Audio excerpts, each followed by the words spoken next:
Mahindra and Mahindra. That name immediately conjures up the image of rugged SUVs, and more recently, snazzy, sleek, futuristic electric vehicles. But the behemoth conglomerate is much more than that. It is also about agri-tech, holiday homes, tractors, rural empowerment, IT services, and sustainability. With bold bets on innovation, Mahindra and Mahindra today is reimagining what an Indian conglomerate can be. And at the helm of the group is Dr. Anish Shah, who is helping shape the future of Indian industry itself. A PhD from Carnegie Mellon, he is a CEO who prefers results over noise, strategy over spotlight.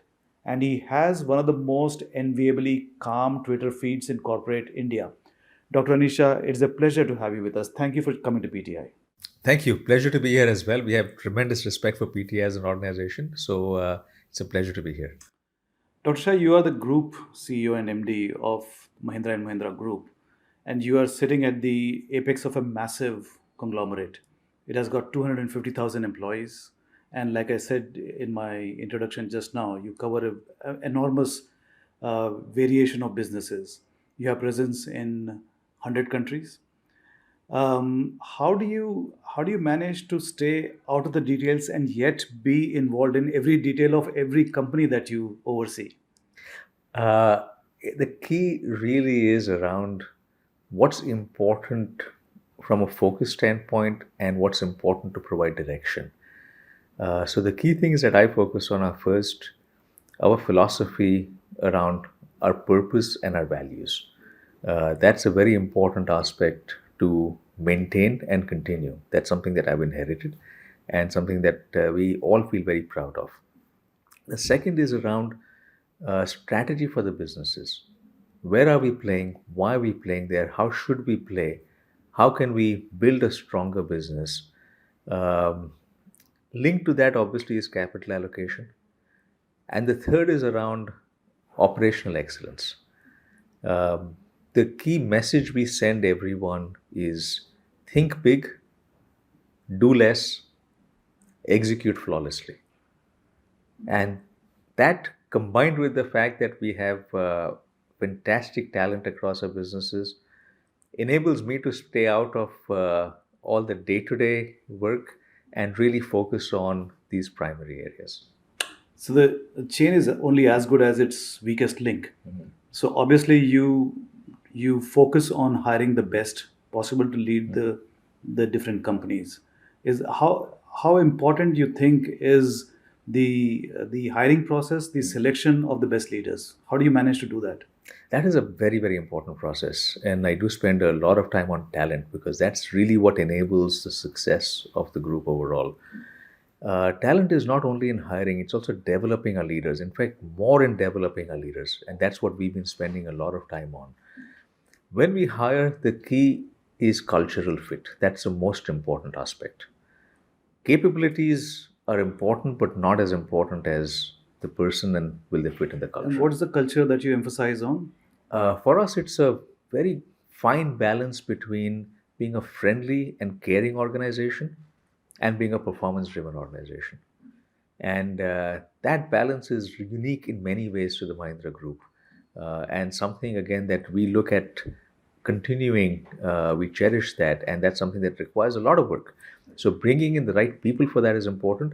And developing our talent to be able to take on bigger roles and grow over time is where we spend the maximum amount of time.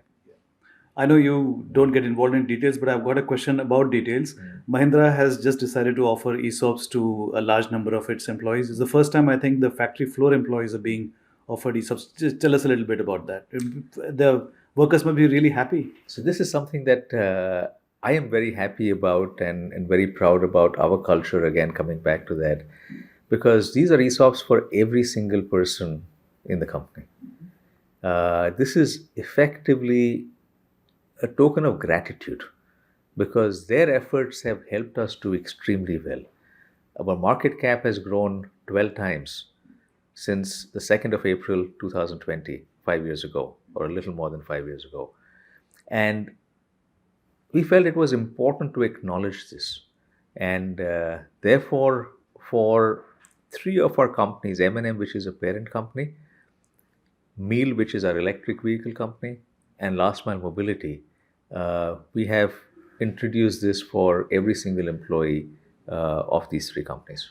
So that would be about 24,000 employees? 23,000 employees to be exact across these three companies. And the total disbursement would be 400 crores upward? So about 4 to 500 crores depending on a few factors, but it is a fairly significant amount. But as I look at it overall, the value creation they've led is a lot more. And this is something that we are a purpose driven company. We want to live our purpose, and this is in one way um, a step in that direction. Great. I have a question about the success of Mahindra. Would you say, I mean, this is my reading, but you can disagree. Would you say that the success is partly because of maybe mostly because Anand Mahindra, who is synonymous with Mahindra, decided to step aside, had the foresight and the courage to step aside while still in his prime, and then said, let professionals run the company, different companies. Is that perhaps the reason why you are so successful? Anand is a remarkable person, and you're right, it's not easy to step away, but he's always empowered the leaders, and he's always available for guidance. And I reach out to him on many, many occasions on a very regular basis for guidance and really value that. But the one thing I would say is Mahindra has been successful for a very long time. And if you look at the period of 2002 to August 2018, Mahindra has been the best performing stock in the Nifty for a 17-year period. This was pointed out in a Motilal Oswal analyst report in August 2018. And therefore, we've seen success. That's part of our DNA. We've also been a purpose driven organization. And we believe that we lead with purpose and profits will follow. And with that philosophy, we've been able to show success over a long time. Through that period, Anand has empowered leaders, even when he was the executive chairman and effectively the group CEO at that point in time. And he's always looked for the best in people. And to me, those are the key factors that have enabled our success. Our purpose, Anand's style around empowerment, around looking for the best in leaders, and therefore the leaders we've had over time. In fact, I give them a lot of credit for where we are today and what we've been able to do as a group. It's almost like he has become a financial sponsor, a private equity, player, saying, "जो करना करो अब company का मैं ये मेरे पैसे हैं." No, I think a lot more than that because he is someone who has always lived our values and culture and philosophy. He's someone who is very closely involved in all the key strategic decisions we make. Yes, he will empower all our leaders and he will provide his guidance. And he's always said, look, here's my guidance, but you can make the calls that you'd want. And it's one where I think it works very well, where I try to pull from him as much as I can, and he tries to empower as much as he can. So I think it's a very good balance from that perspective. You have a very impressive pedigree. I am Ahmedabad, and then a doctorate from Carnegie Mellon, the CEO of GE Capital, but a banker at heart. And then you come to Mahindra and Mahindra, which is a very diversified company. So, what was that transition like from pure finance to come to a company which has got holiday homes and IT services and agri tech, tractors, cars? Wasn't the transition difficult, or was it? Did Anand make it very easy for you? So Anand definitely made it easier, but financial services gives you the ability to understand lots of different industries. And I've run private equity as part of one of the businesses in GE Capital that I ran in India as well. And that also gives deep insights into multiple different industries. As you lend to companies across industries, you obviously need to understand their industry well. What are the key drivers? Who's successful? Why they're successful? So, in many ways, financial services is one area where you learn a lot about every single sector and how it operates. And that learning helped in Mahindra. More importantly, it is around leadership and people and how you run companies, back to empowerment, back to creating a culture. And these are all the factors that have helped me as I've transitioned from companies that have been very strong in their heydays to a company that is very, very strong today, and I would say one of the best in the world. I, I'm sure you have worked very closely with Anand Mahindra over the last 4 years, very closely. Have you ever disagreed with him very strongly on anything? So I will share a story from my first month at Mahindra 11 years ago, right? Not just in this role. And You came as special projects, head of special projects, I came in as head of the group strategy office, and then CFO. and CFO was part of the transition into this role. So that was essentially for 1 year. But for the first 5 years, I was head of group strategy. And in my first month, I was sitting with him, and one of my colleagues came in with a proposal that they were taking to the board the next day. And Anand looks at me and says, "What do you think, Anish?" I saw that and I said, "I wouldn't do this. And here's why. Here are all the reasons why I wouldn't." So Anand, in his usual style, turns around and says, "Okay, I'm going to invite you to the board meeting tomorrow and ask you exactly the same question I asked you today. And I want you to give the board the same answer that you gave me today." We had the board meeting the next day. Anand and my colleague presented the proposal to the board saying, "Here's what we should do, and here's the funding required for it." There was a discussion on it. And then Anand tells the board that Anish has a point of view which I want you to hear. And I get the floor. I share exactly the same point of view, saying I would not do this, and here are the reasons why I would not do it. Right? And at the end of the discussion, the board decided not to do it. Okay. Right? So that gives you a sense of the openness that Anand has always had on bringing in diverse views. And as he always says, we need to get to the right answer for the company. Right. And we would need to look at all the diverse views before we get to the answer. So that is the culture that we have at Mahindra, which really has been set up by Anand, and one that we feel is very important, because our basic message to everyone is company first. You must always put the company ahead of yourself. And that gives you the freedom and license to be able to say anything you want, because you're always doing what's right for the company. And that's important, because I always tell people this, which is, I want you to disagree with me, because that's going to give us a better answer. If everyone agrees with me, then what is the benefit of having diverse experiences, and we're not going to get to a better answer. So we actively encourage that, and that's part of the culture that has been set. So I've got a question. You at core, at your heart, you're a banker, you're a deal maker. Are you also passionate about cars, since you make cars? So at core, at heart, I would say it's about leadership. Okay. In any area.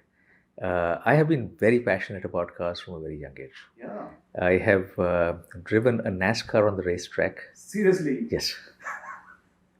And I will not share other things I have done with cars, especially in a setting like this. No, you have to give us But some details. it is one that has always been very exciting. Even today, I love driving cars, and it's something that in some ways was a serendipity, which is I ended up at the Mahindra Group in a company that is now building some of the best cars in the world. I'm not going to ask you which is your favorite car, because you will say it is Mahindra, but maybe it's the second favorite. Yes. So yes, of course, it has to be Mahindra, and there are various different cars here. But my non-Mahindra car, which has been a favorite, has been an old Nissan Maxima, Yes. which was the first car I bought as a student for $1,750. 1.6 liter. It was a 10-year-old car when I bought it as a student, and which is why it was $1,750. And this was in 93 or 94. So it was an 84 model. And it was a fantastic car. It just operated really well. Yeah. And for a 10-year-old car was truly amazing. So I had a lot of fun with it. The Japanese do make good cars, don't they? Japanese do make good cars. Yeah. So do the Germans, but I think Yes. Japanese are That's more right. affordable. That's right. Yeah.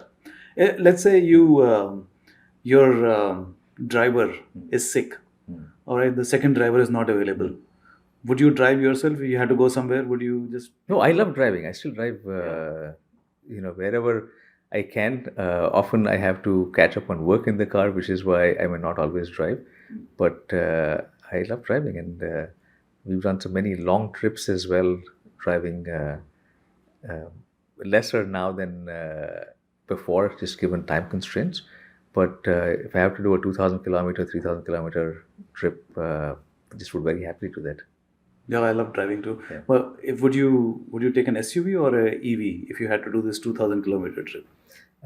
With the current vehicles available, I would take the XEV 9E. It is just truly amazing in terms of driving. You came to Yeah. PTI in that car. That's great. It's beautiful. This Yes. bright burgundy. Is it burgundy or is it more like red, or I don't know how to describe it. It's a combination of red and burgundy, and I have personally driven these cars on Delhi roads as well. I shall not tell you what speeds I have touched on Delhi roads on this because it would not be the right thing. But I have driven this on Delhi roads and had a lot of fun with it. I believe it gives 500 kilometers range with a full charge. Yes, 500 kilometers in real life conditions. Real life. The certified range is 656 kilometers.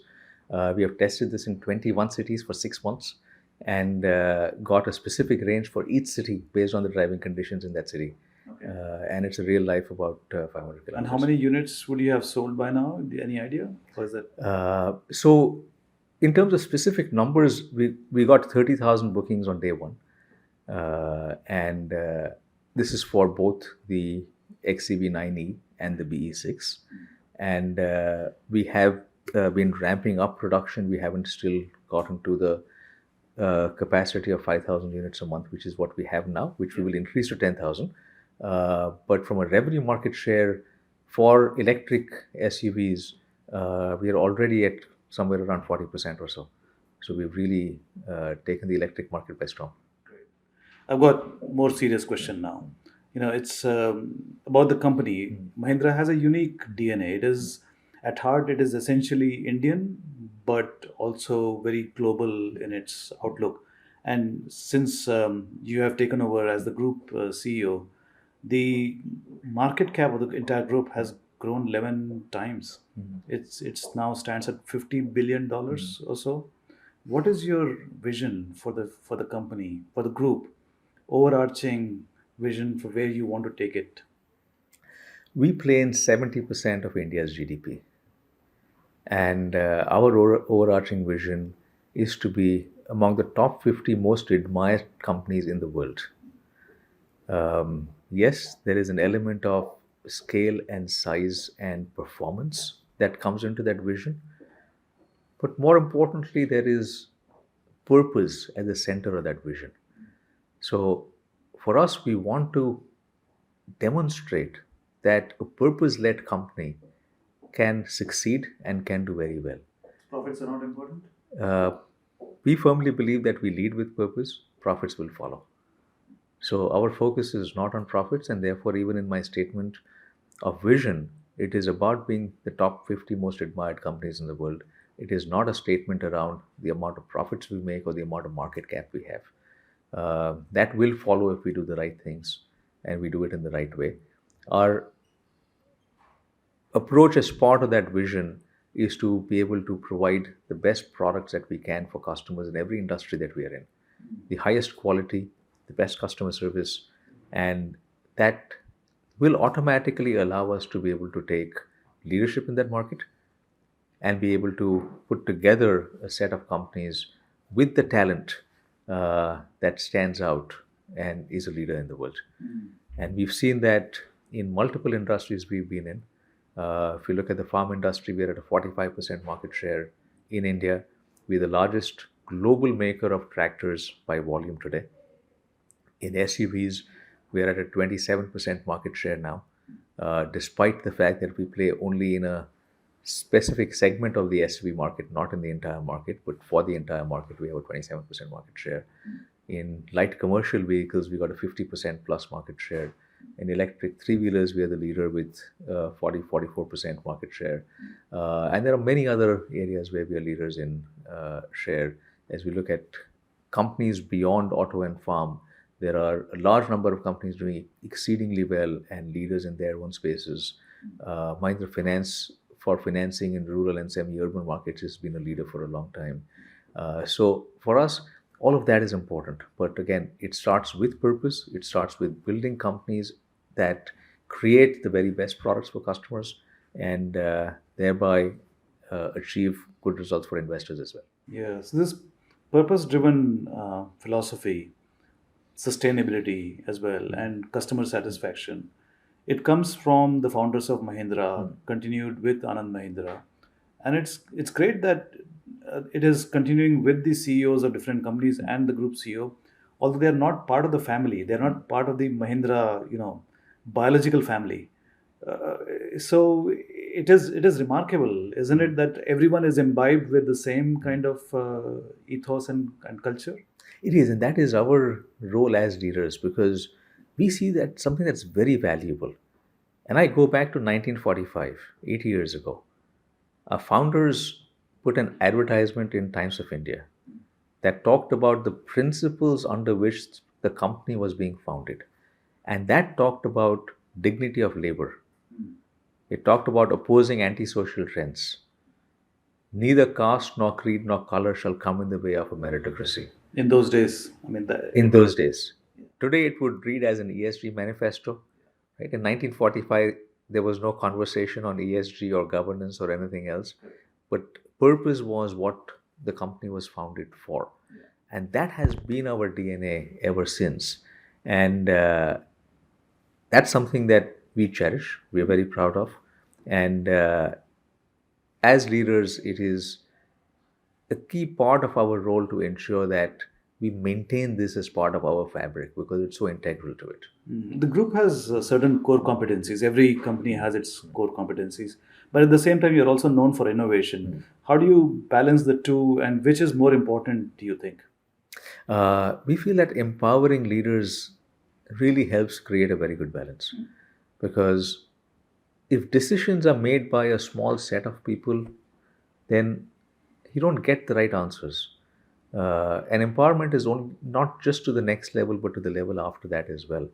People who are closer to the customer, it's easier for them to innovate because they understand what customer needs are. But we got to give them the freedom of expression in a product, in what they do. And that's what allows us to be able to create that balance. The human civilization has always gone through disruptions. That is how the humanity and civilizations have evolved. Internet was one big disruption. What do you think is going to be the next big disruption? And is India prepared for it? Is Mahindra prepared for it? The world around us today is seeing disruption at a much faster pace than we've seen before. Right? First is around geopolitics and around trade in particular. You've seen various tectonic changes on that front. Second is around technology and the way it's advancing. There again, we've seen multiple technologies over the last many years. The latest one being AI and Gen AI, and that will change the way we operate, the way we behave, the productivity it creates. But it's not going to stop there. We're going to see many more technologies. Quantum computing, as it's coming in, will have its impact. That will accelerate a few other technologies as well, and that's going to be a change. Consumer preferences as a result will change. So we will continue to see disruptions on many fields. And from Mahindra perspective, we want to lead that, not just be ready for it. And that's some of the work that we're doing right now on the tech side to be able to lead advances in technology, create better products for our customers as a result of that. You're seeing that in some of the products that we've created already. And with regard to geopolitical disruptions, we obviously can't lead that, but we have to be agile and be able to respond as quickly as we need to. Speaking of geopolitical disruptions, we're going through some of the biggest disruptions, even as we speak. United States has imposed a 25% tariffs on India. There has been a lot of strong words spoken from one side. How are those tariffs going to impact the Indian industry in general? and automobile industry in particular? So for us, it is not very material. But if I were to answer your question from the overall industry and India, this is one where, based on everything I've seen our government do, they've always kept the overall interest of India in mind and operated in a way where they can get good solutions. So I have full confidence that this will be resolved, and it will settle down to something that will be a very strong outcome, a strong positive outcome. And the overall relationships between both countries, India and the US, are very strong, and I believe will continue to be so. So this is one where I have a lot of confidence, and really not too worried about. There have been multiple other things on the geopolitical front over the last few years that we've worried about a lot. Yeah. I would not put this in that category. Right. The one bright spot was the UK India FTA, and you were there. You were one of the few Yes. business leaders who were Yes. present at the Yes. signing of the FTA. Can you just put the FTA in perspective for Indians? How is that going to benefit us? And that's just the classic example to what I said, which is I feel that the government has done a really nice job in crafting their FTA.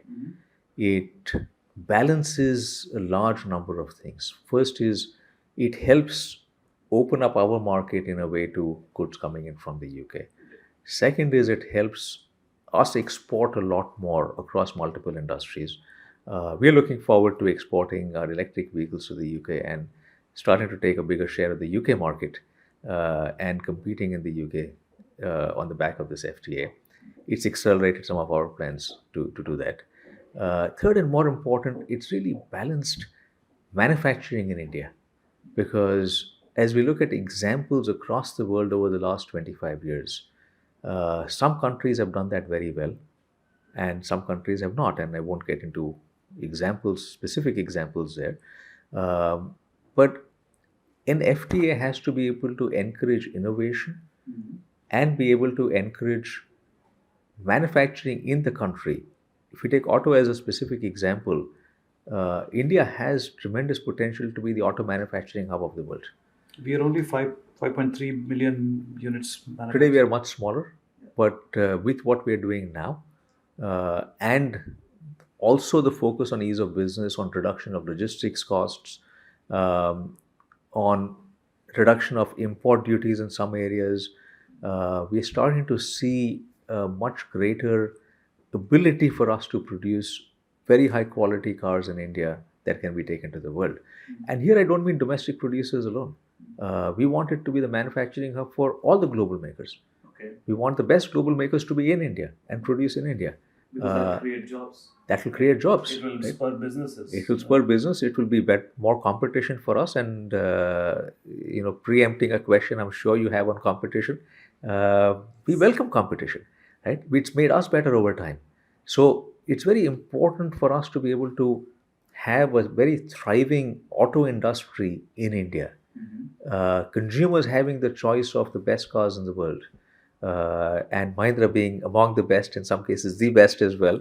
I'm biased, so I will admit that. But we believe that, and that is what we feel the FTA, not just the UK FTA, but various other actions taken are leading towards that path. So that is a balancing act, and we believe that it's been done very well. Vinfast, the Vietnamese company, they opened a factory yesterday in Tamil Nadu. Tesla has opened a shop, and British cars will also start coming. You don't feel threatened at all that there's more competition for you? We are actually excited about it, and it's something I say in all seriousness, because if you look back at the last 25 years, we've had this question come in numerous times. Right? When Ford and other makers came into India in the early 2000s or late 90s, that was a question saying, will Mahindra survive? Right? 10 years later, that was a question again, will Mahindra survive? Then when Hyundai and Kia and others came in after that and took a much bigger share of the SUV space, that question came up again. And we've not just survived, we've thrived. And we've gotten better as we've had competition that came in. And today we are actually standing at a much stronger position. We've got very strong R&D capabilities in India. We can manufacture higher quality vehicles at a lower cost than many of our global competitors. and that positions very well. So for us, we welcome the competition. We think it's good for India to have a thriving auto ecosystem, and that's something that we feel is better for consumers and good for us. Right. For strategic reasons, you have Mahindra decided to focus only on SUVs. What kind of a target are you looking for, let's say 2030, and what is the volume that you would need to produce to achieve that target? So for us, the strategic aspect comes from the philosophy of, as I said earlier, think big, do less, execute flawlessly. So do less means focus on certain areas and do them really well, then move to the next set of areas. We've grown market share in SUVs from 11% to 27%. In the last quarter alone, we grew 5.7 percentage points of market share. Now, we have not set specific numbers for 2030 as to this is what our market share should be. Our focus is on develop the best products, execute very well, and that will enable us to keep a leadership position. We will look at potentially doing more than just the space we play in today. We will look at expanding to global markets. And there again, we will take a phased approach. We will focus on certain markets first, get to a strong market share, then focus on the next set of markets after that. So we see a lot of opportunities for growth, and it starts with creating the best products. Analysts are expecting your auto volumes to sustain 14 to 15% CAGR over the next 2 or 3 years. Are these realistic estimates? So the estimate we've given for this year is mid to high teens growth for SUVs. Okay. A little higher than 14 to 15. We haven't given estimates for the next 2 years as yet, but we are on a very strong track right now, and that's something that we feel we should be able to sustain. One more question on SUV. I mean, you do focus on SUVs, but have you taken into account customer preferences might change? People might stop, driving SUVs. Then what happens? We feel that customer preferences have also changed because of the quality of products we brought in. And we feel that as we continue enhancing the quality of our products, that will play a role in shaping customer preferences. We chose to be in SUVs because we had a strength in that area. We could build authentic SUVs very well. And we've taken that strength and augmented that by a number of things around more refined cars, much better technology in cars. And that's helped us get where we are. As we go forward, we feel that we may look at other segments as well. We may look at slightly smaller SUVs to start with. But the quality of the vehicles is going to drive preferences for consumers. Yeah. Given the popularity of EVs and it's skyrocketing, exponential popularity, where do you see that? What percentage of your total, portfolio will be occupied by EVs? You think by 2030? 30%. 30% Yes. of all manufactured. Yes. All, And the only constraint to that will be charging infrastructure. right. As charging infrastructure becomes prevalent, today we can charge 400 kilometers in a car in 20 minutes. And if charging infrastructure were as ubiquitous as petrol pumps, and you could go into any petrol pump or an EV charger and spend 5 minutes there, in the next few years, as charging technology develops, if you could get 200 kilometers in 5 minutes, then there is no reason to have a petrol car. So EV penetration will pick up. EV vehicles are fun to drive, and today it's difficult for someone who has one car to take an EV because of charging infrastructure not being there. Right. As that changes, you will start seeing a lot more penetration for EV. Do you also have appetite for global acquisitions like Tata had, or is it once bitten, twice shy after SsangYong experiment? Our focus is on do the things that are essential to build our businesses and be able to deliver results in that. SML is a classic example. It's one that takes a truck business to a different level and puts it on a much better path for growth. And as we see opportunities to do that and to be able to deliver the returns for our investors, we will do it. Now, under your leadership, Mahindra has moved from fourth position to number two position in the auto market, and I think that was largely driven by Scorpio and Thar. I think. Um, and then the XUV 300. What strategies do you plan to apply or implement to become number one and defeat Tata? So I want to start by saying that the credit for all of this goes to our teams. They have done a fantastic job. And the agility that they've shown, the focus on quality, the ability to deliver top class products is what has brought us here today. So this is one area where I would basically say that my leadership has had probably a 5% impact. 95% comes from many other factors. Our team is a big part of that, but also the vision of our past leaders. The Mahindra Research Valley was put in place in early 2000. The Mahindra Research Valley is where all our research gets done, but implementation of these vehicles as well. And that is a huge advantage that we have. We have about 4,000 engineers there now. We've got multiple test tracks that we've set up near the research center, and that allows us to be a lot more agile in being able to create much better vehicles. So I want to start with that, saying that that's really the credit that goes to everyone, and that's what will enable us to do a lot better as we go forward. China was able to counter the US pressure on the tariffs because they have the rare earth magnets, and they put enormous pressure on the consumers in the United States. But we are also dependent on that. Do you see that as a vulnerable position to be in, where they could turn off the tap and then put pressure on us? Because we need the magnets as well. There are potential alternatives as well. So we are working through some of those. As I said, that's one of the geopolitical disruptions. We had semiconductors a few years ago, and going through that has made us stronger, and that has allowed us to look at what are the potential alternatives here. And I believe the government is also doing a lot to look at alternatives for rare earths and permanent magnets as well.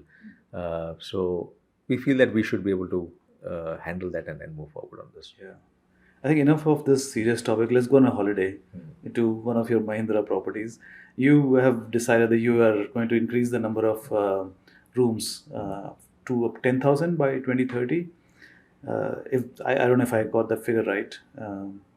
So you know, do you think that there should is that a reasonable target, or should it be much more, given that after COVID there has been a huge boom in tourism, in domestic tourism? Is that 10,000 very conservative? So my response to that is that you're right. It should be much more. It is a good target right now as a business looks at various options to go beyond vacation ownership. As those options are thought through further, developed, and we come back with here's what the model's going to be, that will then give us a better sense of how we can play in this in a much bigger way. Our goal is very clear, to be the number one leisure hospitality player in India. And that is something that we have been able to show, as we've seen from all the feedback we get from customers who go to our resorts. It is just a wonderful experience for them. This is Club Mahindra you're talking This is about. for Club Mahindra Resorts. And I can say that personally as well, where we've gone with our kids to Club Mahindra Resorts even before I joined the Mahindra Group. So it's not just a function of being a leader at Mahindra. The experience has always been fantastic. And that is one that we've been able to deliver for families in leisure destinations. And we want to do that on a much larger scale. So stay tuned on that. More to come from our Mahindra Holidays business on that front. And it's about how do we establish the number one position on that for leisure hospitality in India across a large number of resorts. So why have you stayed away from conventional hotel business? Why only Club Mahindra business? That has been the model of the past, Yeah. but the business is looking at various options now and is exploring what are models that make sense and how can we expand beyond just vacation ownership that we have today. Just very quickly, I do want to touch upon your financial services business. You're facing increasing competition. Geo Finance's financial services has just come up. What is your outlook for your financial services business? Very bullish, because we've been the leading player in rural and semi-urban area. We still are, despite all the competition that's come in there from everyone, including banks. And our ability to be able to serve customers, the trust we've created, the teams we have, creates a very strong right to win, if I were to call it that. What we have not done well over the last few years is leverage technology and data in a much bigger way. There has been a lot of effort over the last 3 years in particular to change that. We're at the final stages of doing that. As that happens, that's going to strengthen our business even further. What has also impacted the business is the fact that we've had volatility in gross NPAs. And as we look back over time, some of it is driven by accounting norm changes and potentially changes in how gross NPAs are calculated as well. The team has done a fantastic job in changing the risk profile of the business. We used to have a risk profile where average GNPAs were 8% in good times, going up to 16% in specific tough times. That has now come to an average GNPA of 4.5% in good times, going up to 8% possibly. Credit losses through that remain very low because it's a different profile of customers. This is not the urban customer. And there will therefore be some delays in payments at times, but they always pay back, or for the most part, they pay back, and therefore credit losses have stayed low. So the business model is one that we've been able to deliver very well. We have more to do in terms of fee income and cross-sell of products, which is an upside for us. We have more to do in terms of diversification as well, which will create an even stronger business. So with all of the levers where the business is today and the kind of potential we see for growth, this is one that I'm very bullish about. So you're definitely expanding. You plan to expand. We plan to expand. We have taken time to get to a much better asset quality, get to a much stronger set of controls, and we want to be able to be one of the leaders across the banking system overall in controls that we have for the business. And growth has been, in many ways, an easier lever for us, and that's something that we will continue driving forward with once we've completed all our work on technology, on data, on controls, and then we move forward to growth. So you're saying that your quality of assets will come first, and then quantity will come. That's correct. That's correct. Therefore, we start with quality. We've got to that place, but we will always keep quality of assets ahead of everything else. You know that TCS laid off 12,000 employees recently. Is Mahindra planning to do anything like that? No, we have no plans for that. That's great. Is AI the factor? I mean, this is the general conception, that perception that Tata laid off all these employees because AI is taking over the jobs. What is your sense that how is AI going to impact jobs in the future? Technology has always raised productivity in every single form that we've seen. And in our daily lives, there are a number of things that we do today where technology makes life much easier for us, where we need to spend less time on it, and where the service providers, whoever they may be, spend less time on delivering something because technology does it much better. So that's been a fact of life. AI is a newer technology that's coming, and what we've seen in every technology of the past is it creates greater opportunities for us to be able to provide a wider set of services for people to be able to do more. And I don't see that being any different with AI. So I do not subscribe to the fact that AI will create less jobs. For specific areas, yes, because AI will make specific areas easier to do. But it will create a new set of areas where you can create greater value for customers. If you just look at an iPhone today, right? If you were to look at the number of devices it has replaced, you will likely get a list of 50 devices or more, right? From a calculator to a magnifying glass to whatever else you can think of, a dictaphone and everything else, right? Think of how many jobs that has displaced. Because one phone can do something that, we could fill this room with devices that could do it. But that hasn't really changed our outlook to employment because you have other things that come in and replace that. So from that perspective, we will continue to find new things to create value and have the jobs for that. Yesterday, a young woman showed me she owns a startup, and they have created this app, or not an app, but a tool which can be given to large companies that have back end offices, and they need customer facing executives.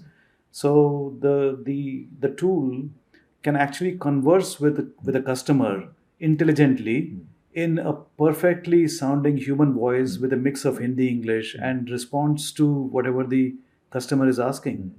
It's amazing. So they have completely done away. If any bank, let's say, takes that tool, they can do away with a large number of back end operators.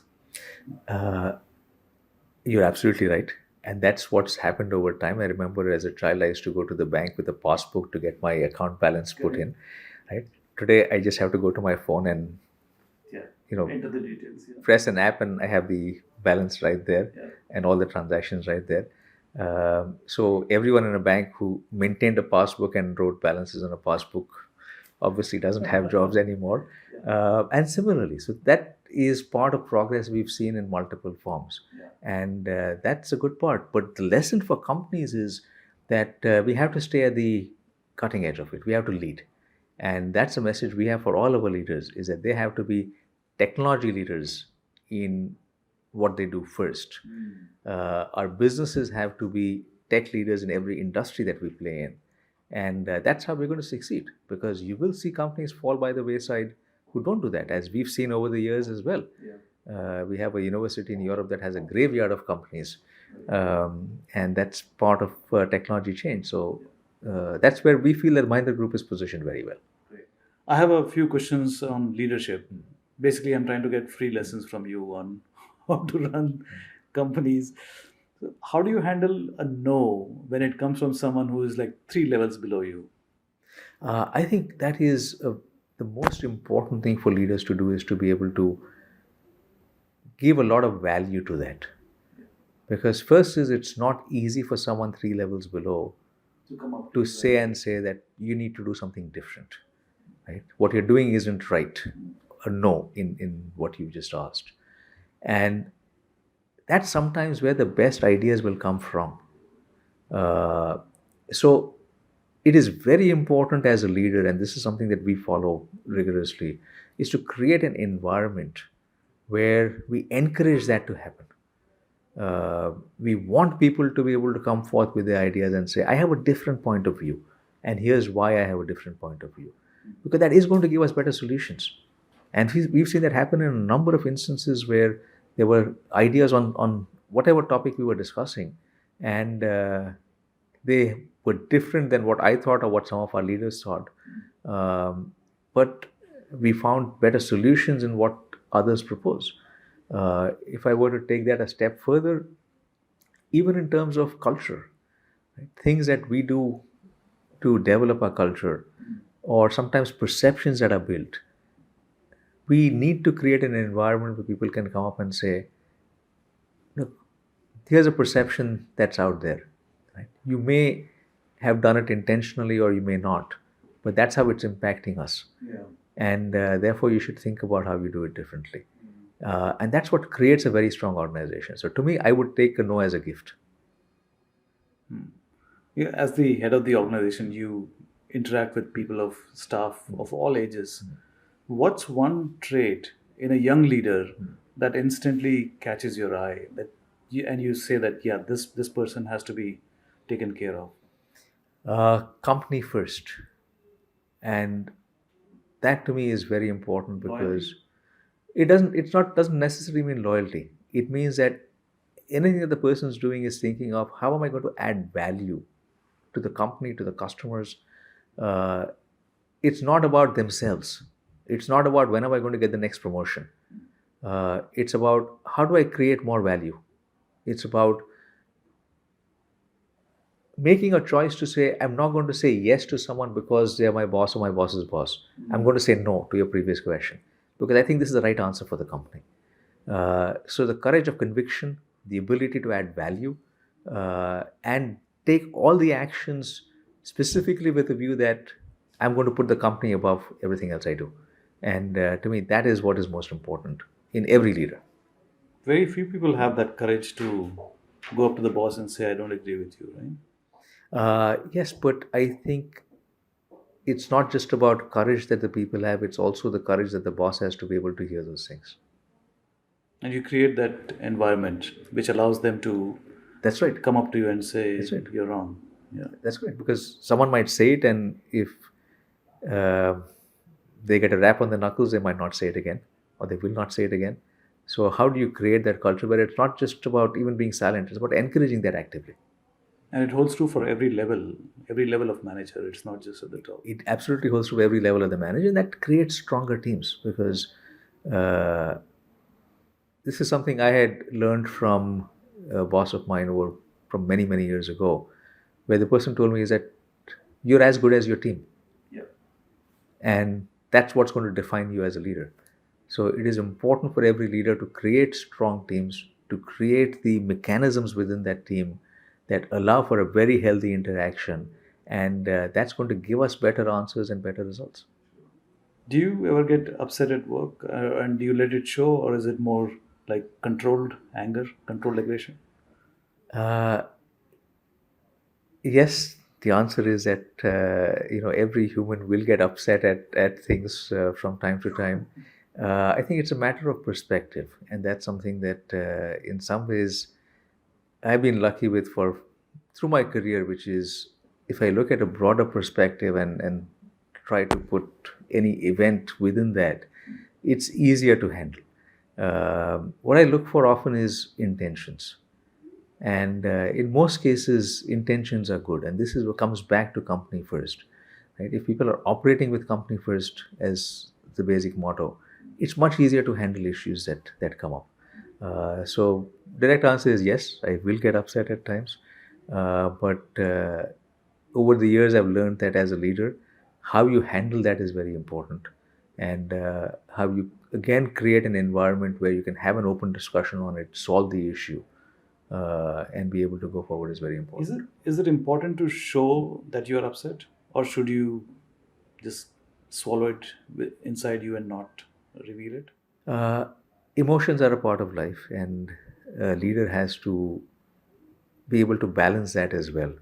So there is vulnerability at times, and good leaders will show vulnerability also when they are. Good leaders will show strength at times as well, and I think the key is how do you balance that, and what's the right time for the right action.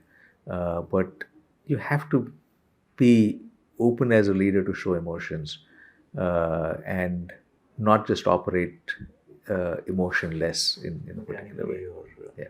yeah. Well, thanks for the great tips. It's wonderful. Yeah. What keeps you awake at night? Not CEO Anish Shah, but the person. Not in a bad way. Keeping you awake not because you're frightened or you're concerned, but what keeps you awake at night? Is it YouTube? Is it Netflix or something else? Or reading? So often it's email, which it shouldn't be. I love the spelling bee, Yeah. so that's something that I will spend some time with. Wordle? Wordle was something I spent time on it some time back. I've sort of stopped that now and transitioned to spelling I've bee got back after to that. it recently. And otherwise, sometimes just sitting and thinking about, what are the things that need to be done longer term, right? How do you make an impact? And to me, there is an ability for us to make a much stronger impact across a number of things in India. And the question is, how do you do that? And that's something that I will spend more time on. Most people have a certain stereotype of a CEO. They think that you're very high flying, maybe, and jet setting. What's the one big misconception that people have? What is it that people get wrong about a CEO that you think? I think the thing that most people will get wrong is that